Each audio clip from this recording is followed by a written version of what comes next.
తెలంగాణ ముఖ్యమంత్రి రేవంత్ రెడ్డి విడుదల చేసినటువంటి జీవో నంబర్ 14 అంటే గతంలో 69 జీవోను అమలు చేస్తూ 2495 కోట్ల రూపాయల బడ్జెట్ కూడా విడుదల చేసినందుకు దామరగిద్ద మండల కాంగ్రెస్ పార్టీ అధ్యక్షులు బాలరెడ్డి ఆధ్వర్యంలో సీఎం రేవంత్ రెడ్డి, ఎమ్మెల్యే పర్ణికారెడ్డి, మాజీ డీసీసీ అధ్యక్షులు కుంభం శివకుమార్ రెడ్డిల చిత్రపటాలకు పాలాభిషేకం చేశారు.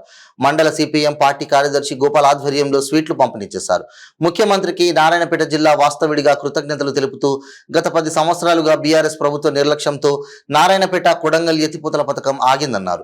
ఈ ప్రాంతపు బిడ్డ కొడంగల్ ముద్దు బిడ్డ రేవంత్ రెడ్డి ముఖ్యమంత్రి అయినందుకు ముఖ్యమంత్రి అయిన 60 రోజుల వ్యవధిలోనే నారాయణపేట, కొడంగల్, వికారాబాద్, తాండూర్, మక్తల్ కు సంబంధించిన ప్రాంతాలు సస్యశ్యామలం కావడానికి జియో విడుదల చేసినందుకు ధన్యవాదాలు తెలిపారు. ఈ కార్యక్రమంలో కాంగ్రెస్ పార్టీ మండల కార్యదర్శి కాజా, మండల నాయకులు శరణ్ నాయక్, శ్రీనివాస్, పుట్టి ఈదప్ప, ఎస్సీసెల్ నాయకులు బర్ల ఆనంద్, జీకే వెంకటప్ప, మండల యూత్ అధ్యక్షులు శ్రీను, జిల్లా coordinator social media Srinivas, CPM మండల మాజీ వైస్ ఎంపీపీ మహేష్ కుమార్, వెంకటప్ప, రెండు పార్టీల కార్యకర్తలు తదితరులు పాల్గొన్నారు.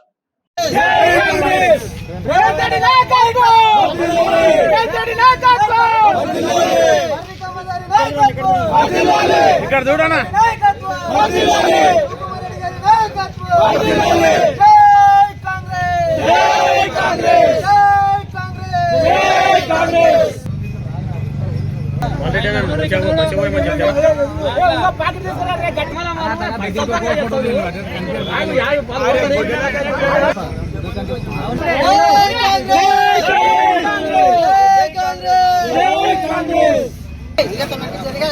ఇక్కడ చూడనా ఇక్కడ చూడు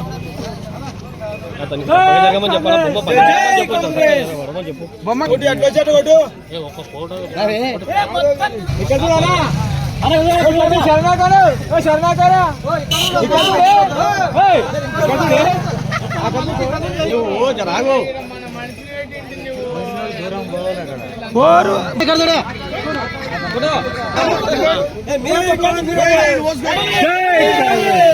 శుభదినము. ఎందుకోసం అంటే కోరుకున్నారు. తెలంగాణ వచ్చిన తర్వాత మనకు నీళ్ళు వస్తాయని అనుకున్నాము. మరి 10 సంవత్సరాల కేసీఆర్ పాలనలో మరి ఇప్పటి వరకు కూడా నీళ్ళు అనేటువంటి సుక్క నీళ్లు కూడా సాగునీరు రాలేదనేటువంటి మాట ఈ సందర్భంగా మనం చేస్తూ, ముఖ్యంగా ఈ ప్రాంతంలో వలసల మీద ఆధారపడేటువంటి ప్రాంతం ఇది.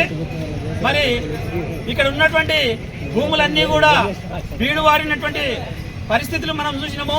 మరి ఈ యొక్క కాంగ్రెస్ ప్రభుత్వం అధికారంలోకి వచ్చిన తర్వాత రేవంత్ రెడ్డి గారు ముఖ్యమంత్రి అయిన తర్వాత పాతగా ఉన్నటువంటి పెండింగ్ లో ఉన్నటువంటి 69 జీవోని ఈరోజు ప్రభుత్వం వచ్చిన 2 నెలలకే దాన్ని అమలు చేస్తామని చెప్పి ఈరోజు ముందుకొచ్చినటువంటి మన యొక్క నారాయణపేట నియోజకవర్గ శాసనసభ్యురాలు పర్ణికారెడ్డి గారు, అదేవిధంగా ప్రజాసేవకుడు, నిరంతరం ప్రజలకు మేలు చేయాలని పరితపించేటువంటి నాయకుడు కుంభం శివకుమార్ రెడ్డి గారు, అదేవిధంగా మక్తల్ ఎమ్మెల్యే శ్రీహరి గారు, వీళ్ళందరి యొక్క చొరవతో ఈరోజు ప్రభుత్వంలో ఉన్నటువంటి ఇరిగేషన్ శాఖలో ఈరోజు ఈ యొక్క 69 జీవోని ఇంప్లిమెంట్ చేయాలని చెప్పి మొట్టమొదటిసారిగా నిన్న మధ్యాహ్నము 2 గంటల ప్రాంతంలో దాదాపు 3000 కోట్ల రూపాయలు ఈ 69 జీవో అమలు కోసం ఈరోజు ఒక జీవో రావడం జరిగింది.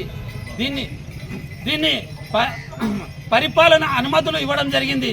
అందుకోసము ఈ దామరగిద్ద ప్రాంతంలో కూడా ఈ సాగునీరు వచ్చి ఈ యొక్క బీడువారినటువంటి ఈ భూములకన్నిటి కూడా నీళ్లు వస్తాయని ఆశయంతో, ఒక సంతోషంతో ఈరోజు మన రాష్ట్ర ముఖ్యమంత్రి రేవంత్ రెడ్డి గారికి, అదేవిధంగా పర్ణికమ్మకు, అదేవిధంగా కుంభం శివకుమార్ రెడ్డి గారికి పాలాభిషేకంతో వాళ్లకు మనస్ఫూర్తి అభినందనలు తెలియజేస్తూ ఇది విజయవంతం కావాలని మనస్ఫూర్తిగా ఈ యొక్క దామరగిద్ద మండల ప్రజలందరూ కూడా కోరుకుంటున్నారు అని చెప్పి మనస్ఫూర్తిగా తెలియజేస్తా ఉన్నాం. మిత్రులారా, ఈరోజు నారాయణపేట కొడంగల్ ఎత్తిపోతల ప్రాజెక్టు జీవో 69ని ఇంప్లిమెంట్ చేస్తూ రాష్ట్ర ప్రభుత్వము దానికి సంబంధించిన పరిపాలన అనుమతులన్నీ ఇవ్వడంతో పాటు దానికి సంబంధించిన నిధులు కూడా 2945 కోట్లు విడుదల చేస్తూ జీవో జారీ చేయడం జరిగింది. ముందుగా సిపిఎం పార్టీగా రాష్ట్ర ప్రభుత్వానికి, ముఖ్యంగా ముఖ్యమంత్రి రేవంత్ రెడ్డి గారికి సిపిఎం పార్టీ తరఫున ప్రత్యేకంగా ధన్యవాదాలు తెలియజేస్తా ఉన్నాం.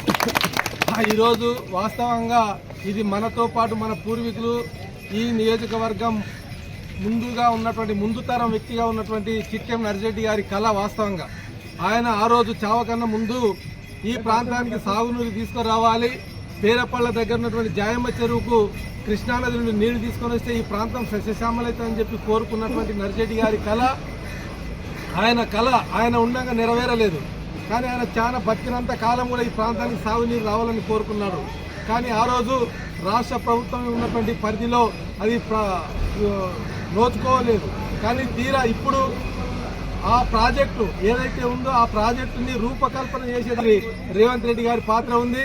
ఆనాడు తెలుగుదేశం పార్టీ ఎమ్మెల్యే కోడంగల్ ఎమ్మెల్యేగా ఉన్నప్పటి పరిస్థితిలో ఈ ప్రాంతానికి నీళ్లు రావాలి, తాను కూడా కోడంగల్ నియోజకవర్గం కాబట్టి నా ప్రాంతానికి నీళ్లు రావాలంటే కృష్ణానది నుండే వస్తుందని చెప్పి ఆలోచన చేసి 69 జీవోని ఇంప్లిమెంట్ చేసే దాంట్లో ప్రధాన పాత్ర రేవంత్ రెడ్డి గారిది ఉందనే విషయం కూడా మనమంతా కూడా తెలుసుకోవాల్సిన అవసరం ఉంది. కిరణ్ కుమార్ రెడ్డి ముఖ్యమంత్రిగా 2014 మే నెలలో మే 25వ తారీఖున ఈ జీవో రాత్రి పూట విడుదలైంది. ఎందుకంటే ఆ రోజు అర్ధరాత్రి దాటితే అప్పుడు తెలంగాణ ఆవిర్భావం తర్వాత కొత్త జీవోలు రావడానికి అవకాశం లేదు. ఆ రాత్రి వరకే రాత్రి 12 గంటల లోపే వచ్చినటువంటి జీవోలు ఇంప్లిమెంట్ చేయడానికి అవకాశం ఉంటుందని చెప్పి ఆ రోజు మేము రేవంత్ రెడ్డి గారిని కలిసినప్పుడు విషయం చెప్పడం జరిగింది. రేవంత్ రెడ్డి గారు తాను సెక్రటరియట్కు రాత్రి 10-10:30 గంటలకు తన సిబ్బందితో వెళ్లి ఊటవిటిన వేళ మంజూరు అనుమతులు ఆ రోజు తీసుకొని రావడం జరిగింది. కాబట్టి ఈ రోజు ఆ జీవో అమలు కావడానికి ఉపయోగపడింది. దీనిలో ప్రధాన పాత్ర ఆ రోజు రేవంత్ రెడ్డి గారు అనే విషయం మనం అంతా తెలుసుకోవాలి. కానీ దీనికి అనేక పోరాటాలు కూడా జరిగినాయి. అప్పుడు జీవో వచ్చినంత మాత్రాన రాష్ట్ర ప్రభుత్వం మారిన తర్వాత, రాష్ట్రం ఏర్పడిన తర్వాత, కొత్తగా వచ్చినటువంటి టీఆర్ఎస్ అధికారంలోకి వచ్చిన తర్వాత ఈ ప్రాంతం పూర్తిగా నిర్లక్ష్యానికి గురైంది. మొత్తం కూడా ఉత్తర తెలంగాణకు నిధులన్నీ కేటాయించడం, కాళేశ్వరానికి కేటాయించడం లేదు. పాలమూరు రంగారెడ్డి అనే వరద నీళ్లతో వచ్చేటువంటి ప్రాజెక్టు, దాని నుండి మనకు నీళ్ళు వచ్చే అవకాశం లేదు. వాస్తవంగా అది ఇంజనీర్ అందరూ కూడా చెప్పిండ్రు. కానీ ప్రభుత్వానికి అది తలకెక్కకుండా అక్కడ ఉన్నటువంటి ప్రజాప్రతినిధులు ఏదైతే అప్పుడున్నటువంటి టీఆర్ఎస్